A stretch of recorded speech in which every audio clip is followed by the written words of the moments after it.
모든 사람들은 저마다 살아가는 방식이 있습니다. 어떤 분은 기러기 인생을 살아갑니다. 자녀를 조기 유학 보내고 불안하니까 엄마가 쫓아가고, 그 다음에 남편은 한국에 남아서 계속해서 일하면서 돈을 벌죠.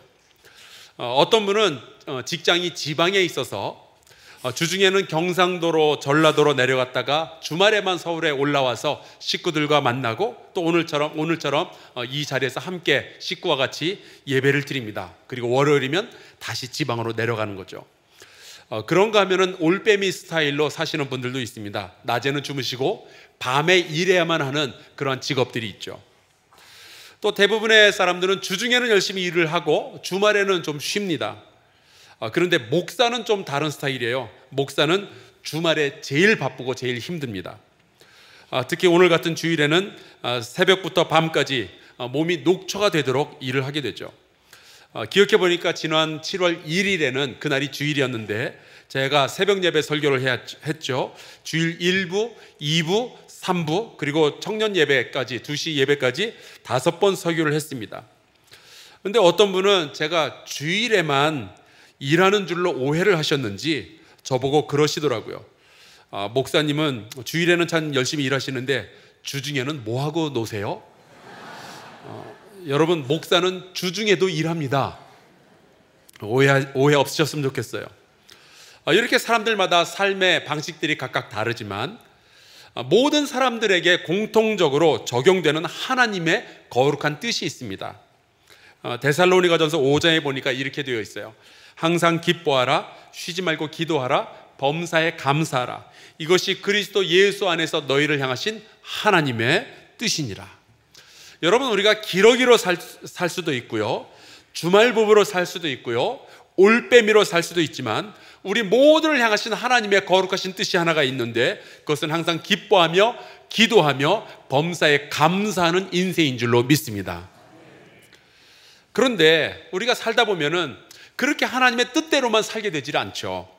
그래서 우리에게 회복의 은혜가 필요합니다. 특히 요즘에는 이 분노의 문제가 우리로 하여금 그 하나님의 뜻대로 살게 하는데 굉장히 큰 방해가 되고 있는 것 같아요. 여름이니까 더욱 조심스러운 감정이 이 분노의 감정인데, 그래서 오늘은 여러분과 함께 어떻게 해야 우리가 이 분노의 감정, 분노의 상황으로부터 내 영혼이 회복되어지며 하나님의 뜻, 하나님의 의를 이루어갈 수 있을까에 대해서 같이 좀 나누어 보려고 합니다. 요즘은 사람들이 너무 쉽게 그리고 너무 깊이 분노하는 것 같아요. 몇 년 전이었죠. 모 식당의 여종업원이 손님이 임신을 했는데 임신한 손님의 배를 걷어찼다. 이 기사가 신문에 나고 인터넷에 나가고, 그래서 한국 사회가 난리가 난 적이 있었어요. 사람들이 요즘은 그 인터넷에 기사가 나오면은 그냥 읽고 끝나는 것이 아니라 그 밑에다가 자기 의견들을 막 달아놓잖아요. 근데 그 의견들이 달렸는데 보니까 그 여종업원도 세워놓고 발로 배를 차줘야 된다. 그런 것도 있었고, 그 여종업원을 채용한 식당 주인이 모든 책임을 져야 된다느니, 심지어 그 식당의 사진과 주소까지 인터넷에 올려놓은 거예요. 그 식당 가지 말라고, 망해야 된다고. 그러니까 그 기사를 봤던 모든 사람들이 전부 분노를 한 거예요. 재미있는 사실은 그 기사가 나간 지 며칠 있다가 드디어 이제 경찰에서 조사를 했는데 그 식당 주변에서 촬영한 CCTV 장면이 있었어요. 보니까 임신한 손님이 그렇게 차인 적이 없는 거예요.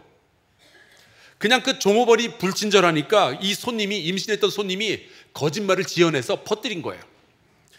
그랬더니 이번에는 모든 분노의 화살이 그 임신한 여자한테 쏟아지기 시작했어요. 자기 마음에 들지 않는다고 어떻게 종업원에게 그런 누명을 씌울 수 있느냐, 종업원은 사람이 아니냐, 그게 갑질이다, 이런 이야기가 막 이제 들쳐 나오는 거죠. 이 시대가 분노의 시대인 것 같아요. 혹시 여러분 분노해 보셨습니까? 안 한 것처럼 그렇게 앉아 계시지만 여러분께서 분노해 보셨을 거예요. 여러분 혹시 분노의 대상은 되어 보셨습니까? 지난번 월드컵 경기 때 장현수라는 수비수가 잘못해가지고 페널티킥을 먹었어요. 그것 때문에 졌어요. 그 이후로 이 인터넷에 막 사람들이 분노의 글을 쏟아내는데, 장현수 선수의 국적을 취소해라, 한국에 들어오면 감옥에 보내야 된다, 심지어 장현수 선수의 가족의 사진을 인터넷에 올려놓고 이런 사람 보면은 뭐 이런 얘기까지 올라온 거예요. 여러분, 축구하다 보면 실수할 수 있잖아요. 그런데 그렇게까지 우리 국민들이 분노하면은 그게 되겠어요? 저는 그렇게 분노하는 사람들을 보면은 분노가 치밀어 올라요. 제가 그러면서 깨달은 게 있어요. 분노는 전염되는구나. 오늘 우리가 함께 읽은 이 야고보서 20장에 보면은 20절에 보면은 이렇게 말씀하고 있습니다. 사람이 성내는 것이 하나님의 의를 이루지 못함이라.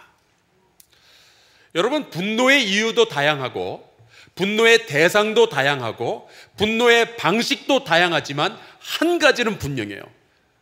분노할 수는 있을지 몰라도 그 분노가 하나님의 의는 이룰 수 없습니다. 그래서 우리는 분노의 상황에 처하게 될 때, 특별히 믿는 사람이 분노할 그 상황에 처하게 될 때 본능적으로 나의 감정을 우선적으로 선택할 것인지, 아니면 신앙적으로 하나님의 의를 우리가 우선적으로 선택해야 될지, 이 두 가지 갈림길에서 결정해야 되는 그런 상황에 처하게 되죠. 오늘 우리가 함께 읽은 이 본문 말씀을 잘 이해하기 위해서는 1세기의 초대교회 성도들이 어떤 상황에 있었는지를 이해할 필요가 있습니다. 이 야고보서는 편지글인데 그 수치인에 대해서는 자세히 나와 있지는 않아요. 대신에 우리가 몇 가지를 알아볼 수 있습니다. 1장 1절에 말씀이 이렇게 되어 있어요. 하나님과 주 예수 그리스도의 종 야고보는 흩어져 있는 12지파에게 문안하노라. 이 야고보 사도의 편지를 받은 사람들의 이름은 뭔지 모르겠으나 그들의 뚜렷한 특징이 하나 보이는데 흩어져 있었다 하는 거예요. 자, 그렇다면 이들이 왜 이렇게 흩어진 사람들이 되었느냐? 그 말씀은 사도행전 8장 1절을 보면 알 수 있습니다. 그날에 예루살렘에 있는 교회에 큰 박해가 있어 사도 외에는 다 유대와 사마리아 모든 땅으로 흩어지니라. 예루살렘에 살던 사람들이 어느 날 베드로가 설교를 하는데 그 말씀을 듣고 나서 가슴에 찔림을 받았어요. 그래서 회개하고 그리고 예수 그리스도를 영접하고 믿는 사람들이 됩니다. 그래서 이들은 날마다 모여서 성전에서 모여가지고 함께 성경을 묵상하며 같이 떡을 떼고 주님 안에서 정말 거룩한 삶을 시작한 거예요. 자기의 재산을 털어서 가난한 사람들을 나누어주고 사회에 여러 가지 아픈 사람들, 그들을 돌보아주기 시작했습니다. 정말 아름다운 하나님 나라의 인생을 살기 시작한 거예요. 그런데 예루살렘에 큰 박해가 일어났습니다. 스데반이 돌로 맞아 죽고 그 이후부터 유대인들이 기독교인들을 붙잡아 가기 시작한 거예요. 그들을 잡고 때리고 죽이기까지 한 거예요.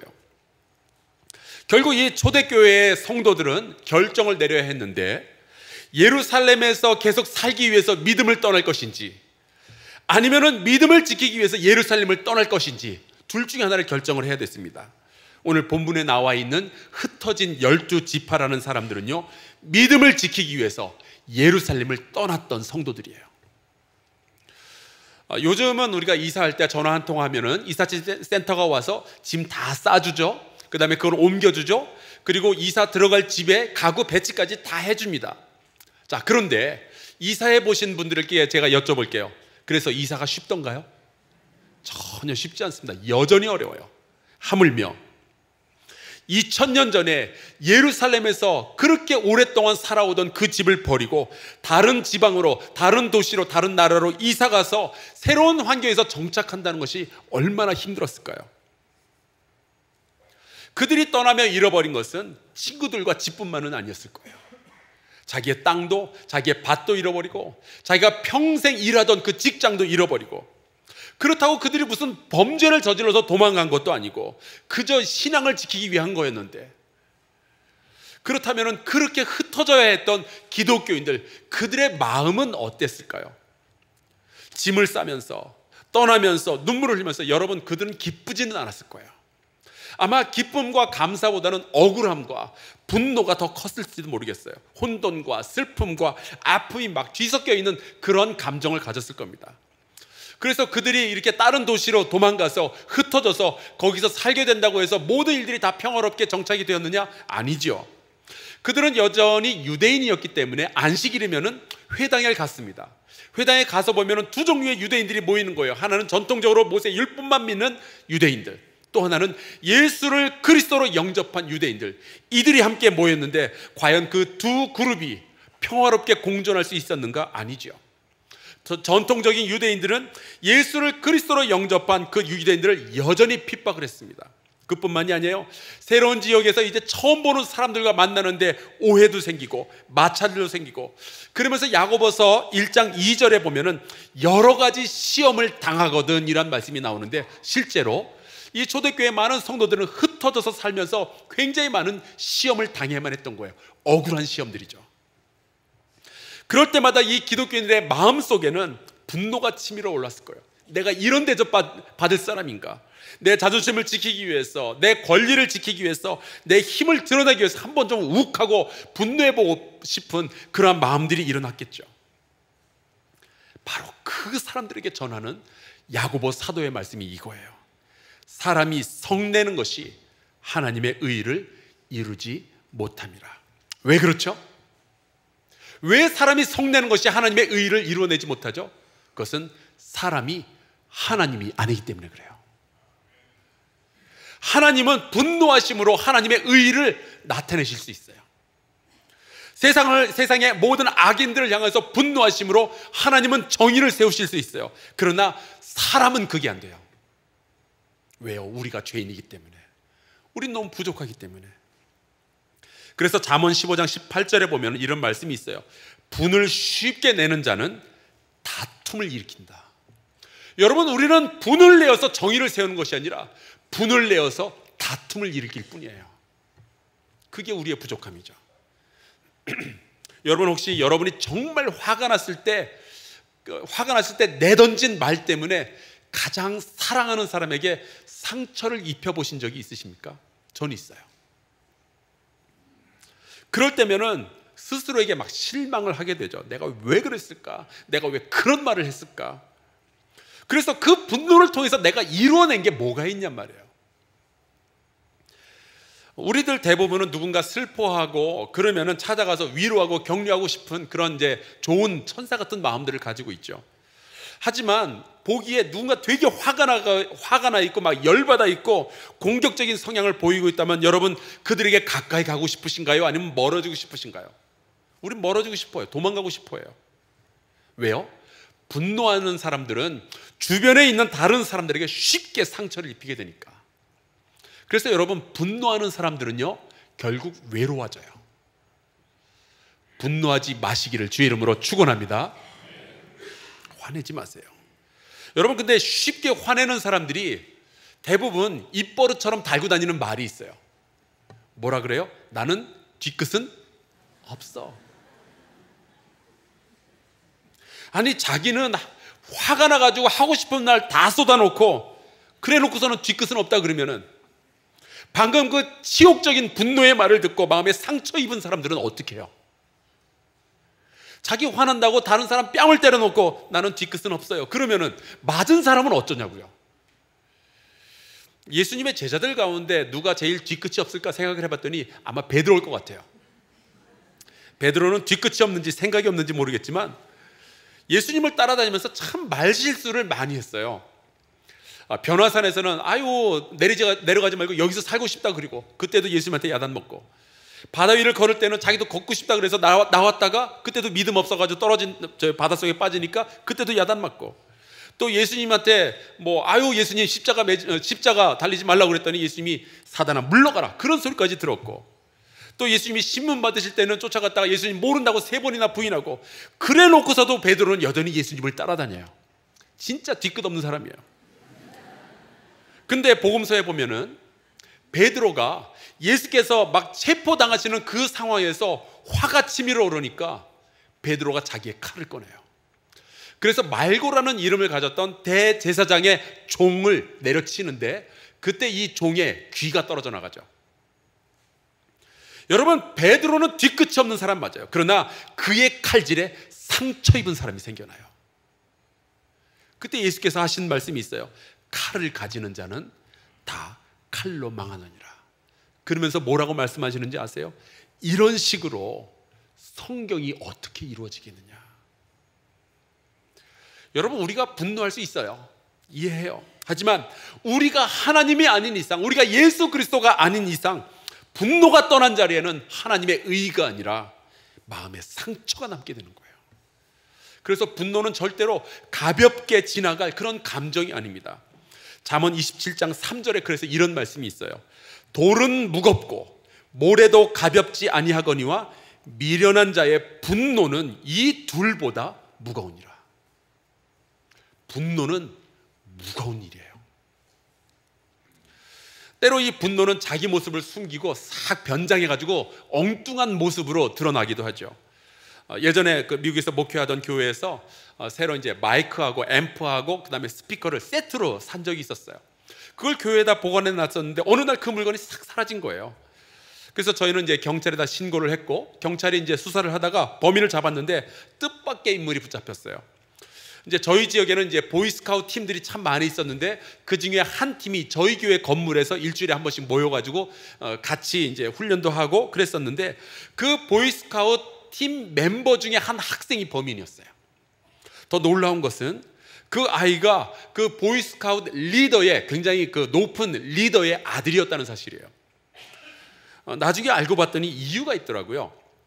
이 아들이 아버지에 대한 분노가 있었어요.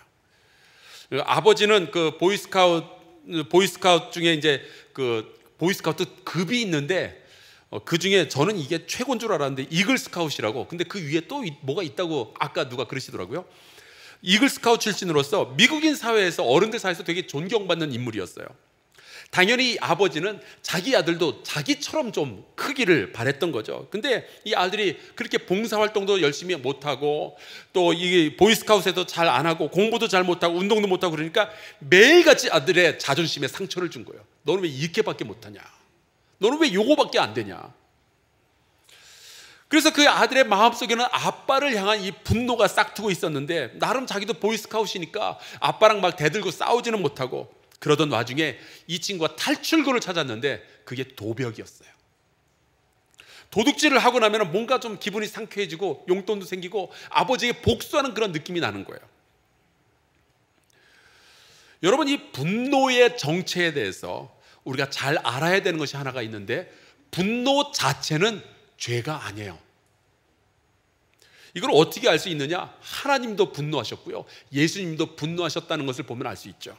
마가복음 3장에 보면은 예수를 참소하려 하는 사람들이 모여 있었는데 회당 안에 손 마른 사람이 하나 있었거든요. 근데 이 손 마른 사람들은 완전히 무시해버리고 그냥 예수님의 흠집만 잡으려고 노려보고 있는 것을 보면서 예수께서 분노하셨다라고 성경에 기록되어 있어요. 또 마태복음 21장에 보면은 예수께서 예루살렘 성전에 가셨는데 그 성전에는 수많은 사람들이 장사를 하고 있었어요. 만민이 기도해야 되는 그 집에서. 그래서 그때 예수께서 분노하시죠. 그러니까 하나님도 분노하시고 예수님도 분노하셨다는 걸 보면은 분노 자체는 죄가 아니라는 걸 알 수 있어요. 그러면은 예수님도 분노하셨는데 나는 왜 안 되냐? 당연하죠. 나는 예수님이 아니니까. 예수님은 분노하셔도 죄를 안 지으실 수 있는 능력을 가지고 있는 분이시지만 우리는 아니에요. 우리는 분노를 가졌을 때 그것이 죄로 연결되기가 너무 쉬워요. 그래서 잠언 27장 4절에 이런 말씀이 있습니다. 분은 잔인하고 노는 창수 같거니와. 예전에 제 친구 중에 창수라고 있었는데 이 친구가 좀 노는 친구였거든요. 그런데 이 말씀은 그 노는 창수가 아니고 분노는 홍수와 같다라는 뜻이에요. 여러분, 일본이 얼마나 자연재해에 잘 준비된 나라인가요? 해마다 지진이 일어나죠. 태풍이 찾아오죠. 그러니까 그걸 경험하면서 일본은 경보 시스템도 방제 시스템도 세계 최고예요. 그런데 몇 주 전이었어요. 홍수가 한번 비가 크게 내려서 홍수가 났는데 일본이 속수무책이었어요. 자그마치 180명이 넘는 사람이 죽었어요. 그러니까 홍수물은 한번 밀려들면 우리가 어떻게 조절할 수 있는 그런 성질이 아니죠. 분노가 그와 같다는 거예요. 그래서 에베소서 4장에는 이러한 말씀이 있습니다. 분을 내어도 죄를 짓지 말며 해가 지도록 오랫동안 분을 품고 있지 말고 마귀에게 틈을 주지 말아라. 여러분, 분노는 할 수 있어요. 하지만 죄를 지어서는 안 된다. 그러니까 해가 지도록 오랫동안 분을 품고 살고 있지 말아라 라고 말씀하고 있죠. 시편 37편 8절에 이런 말씀이 있습니다. 분을 그치고 노를 버리며 불평하지 말라. 왜냐? 오히려 악을 만들 뿐이라. 분을 품고 있으면요, 우리는 악을 만들게 되는 사람들이에요. 창세기 4장에 보면 인류 최초의 형제였던 가인과 아벨의 이야기가 나옵니다. 그런데 어이없게도 형 가인이 동생 아벨을 죽이는 살인사건이 일어나요. 그래서 그 이유가 뭐였느냐? 분노였습니다. 말씀에 보면요, 동생 아벨이 형 가인에게 잘못한 것은 하나도 없어요. 그냥 가인과 아벨이 하나님께 제사를 드렸는데 하나님은 아벨의 제사는 받으셨지만 가인의 제사는 안 받으신 것뿐이에요. 도대체 동생 아벨이 가인에게 뭘 잘못했어요? 잘못한 거 하나도 없어요. 근데 가인은 분노에 차 있었어요. 분노의 대상이 누구예요? 하나님입니다. 하나님을 향해서 분노가 가득 차 있는데 이 분노를 해소할 길이 없으니까 이 분노가 자기 동생에 쏟아진 거예요.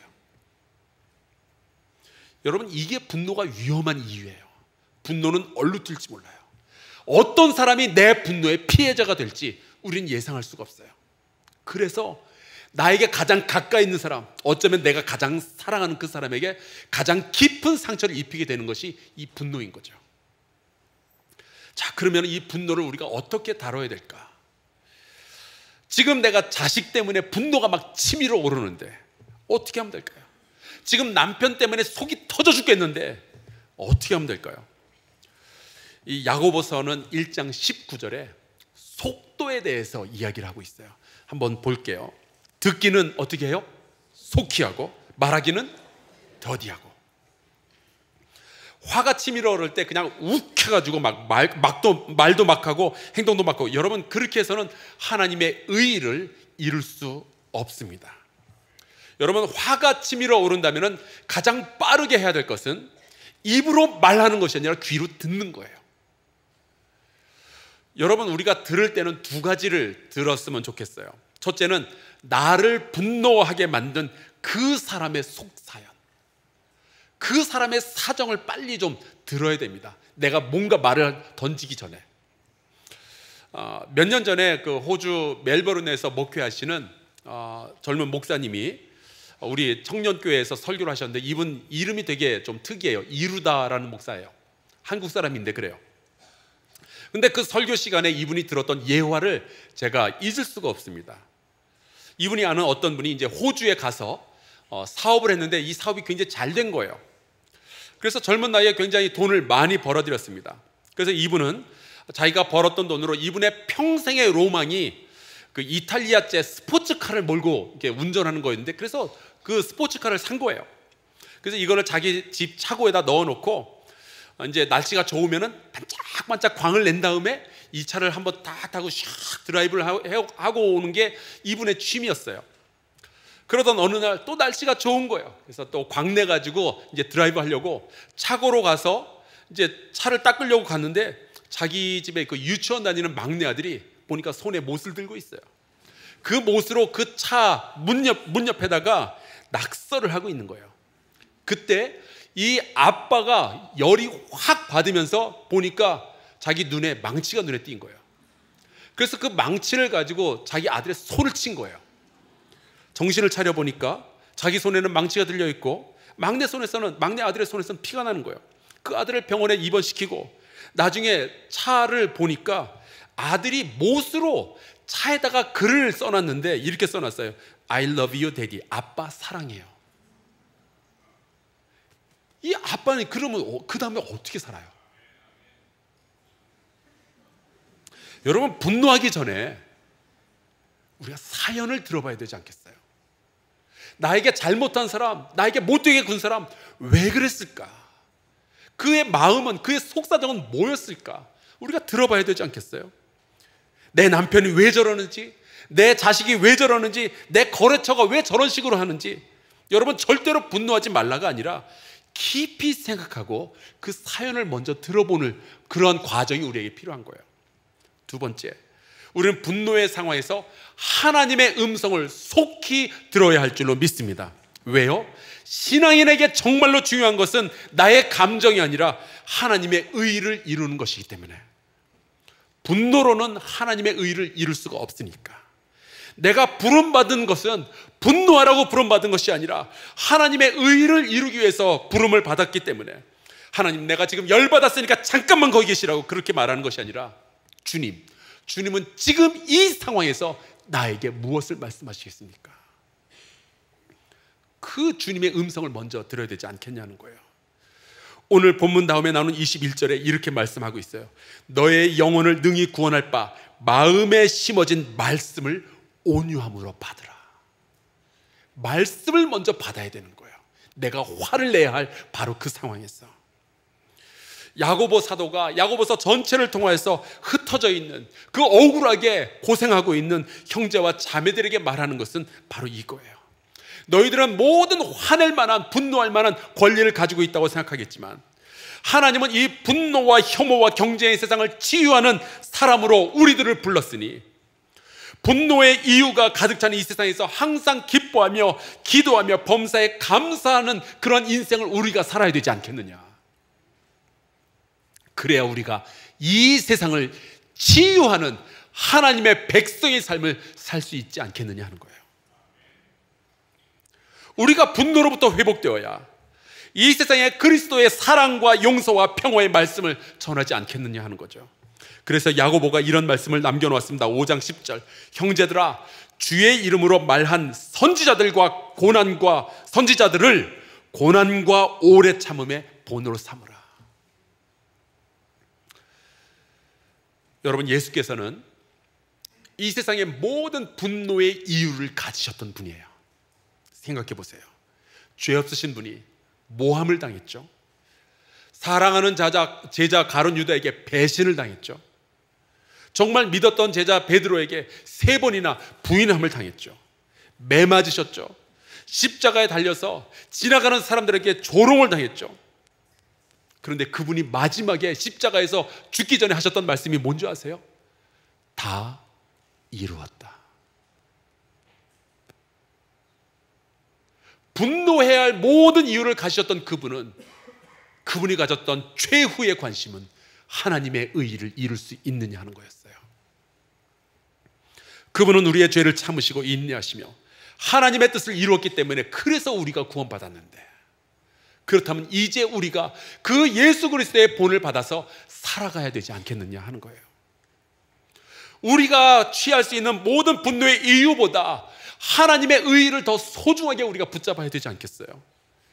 주께서 우리의 분노의 마음을 가라앉히시며 우리에게 평화 주시기를 주의 이름으로 축원합니다. 혹시 여러분의 마음 가운데 분노가 끓고 있다면, 분노의 이유가 내 머리에서 사라지지 않고 있다면, 주께서 여러분에게 회복의 은총을 내려주셔서 그 분노가 사랑과 용서와 화해로 이어질 수 있기를 주의 이름으로 축원합니다. 오늘 우리가 함께 기도해야 될 제목이 있죠. 하나님, 내 영혼 가운데서, 내 가정 가운데서 분노가 사라지게 하여 주시고 하나님의 의를 이루는 우리가 되게 하여 주시옵소서. 우리 함께 찬송가 279장 같이 찬양하며 또 기도하는 시간 잠시 갖도록 합시다.